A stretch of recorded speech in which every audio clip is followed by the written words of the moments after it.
Guys இது வேறு channel கிரிக்கெட்னு சொல்லிட்டு ஏதோ ஒரு சேனல் வரும். அந்த சேனலையுமே மானிட்டைஸ் ஆகிடுச்சு பாருங்கள். இப்போ தான் கரெக்டாக உள்ளே போகிறேன். அந்த சேனல் மானிட்டைஸ் ஆச்சா, சரி ஓகே இந்த சேனலில் போய் பார்க்கலாம் அப்படின்னு சொல்லிட்டு மேனேஜர் ஆக்சஸில் தான் இருந்துச்சு. அதையும் கிளிக் பண்ணி உள்ளே போனோன்னே யூஆர் யூடியூப் பார்ட்னர் அப்படின்னு சொல்லிட்டு வந்துருச்சு. இந்த சேனலுமே மானிட்டைஸ் பண்ணியாச்சு. சரிங்களா, லெட்ஸ் கோ கொடுத்துடலாம்.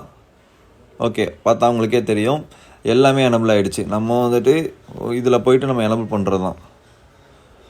ஓகே கைஸ், ஜஸ்ட் ஒரு 50 சப்ஸ்கிரைப் மட்டும் கம்ப்ளீட் பண்ணுற மாதிரி இருக்கும் இந்த சேனலில். அதையும் கம்ப்ளீட் பண்ணலாம், சேனல் வந்து ஃபுல் மானிட்டைசேஷன் எனபிள் ஆகிடும். சரிங்களா, மற்றபடி வாட்ச் ஹவர்ஸ் எல்லாமே நம்ம வந்துட்டு கம்ப்ளீட் பண்ணியாச்சு. இங்கே பாருங்கள், இந்த சேனலில் 6.3 நம்ம கம்ப்ளீட் பண்ணி கொடுத்துருக்கோம். சப்ஸ்கிரைப் மட்டும் கொஞ்சம் இன்க்ரீஸ் பண்ணணும்.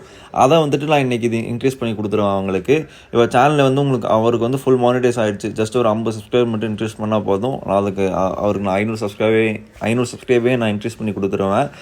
பார்த்தா உங்களுக்கு தெரியும் சேனல் வந்து மானிட்டைஸ் பண்ணியாச்சு. இதே மாதிரி உங்கள் சேனலையும் மானிட்டைஸ் பண்ணணும், மாதம் ஒரு குறிப்பிட்ட அமௌண்ட் எர்ன் பண்ணணும் அந்த மாதிரி நினச்சிங்கன்னா உடனே டிஎம் பண்ணி நீங்களும் பர்ச்சேஸ் பண்ணிக்கோங்க. இது மட்டும் இல்லாமல் ஃபாரின் மூவிஸ், நான் காப்பிரைட் மூவிஸ் மெத்தடுமே இருக்குது. அதை நீங்கள் பை பண்ணிங்கன்னா இன்வெஸ்ட் பண்ண அமௌண்ட்டை ஒரே நாளில் நீங்கள் எடுத்துடலாம். சரிங்களா கைஸ், மறக்காமல் உங்கள் ஃப்ரெண்ட்ஸ்க்கும் ஷேர் பண்ணுங்கள் இந்த வீடியோவை. நீங்களுமே மானிட்டைஸ் சேனலை பை பண்ணிக்கோங்க. சரி, மானிட்டைஸ் வந்து பை பண்ணிக்கோங்க.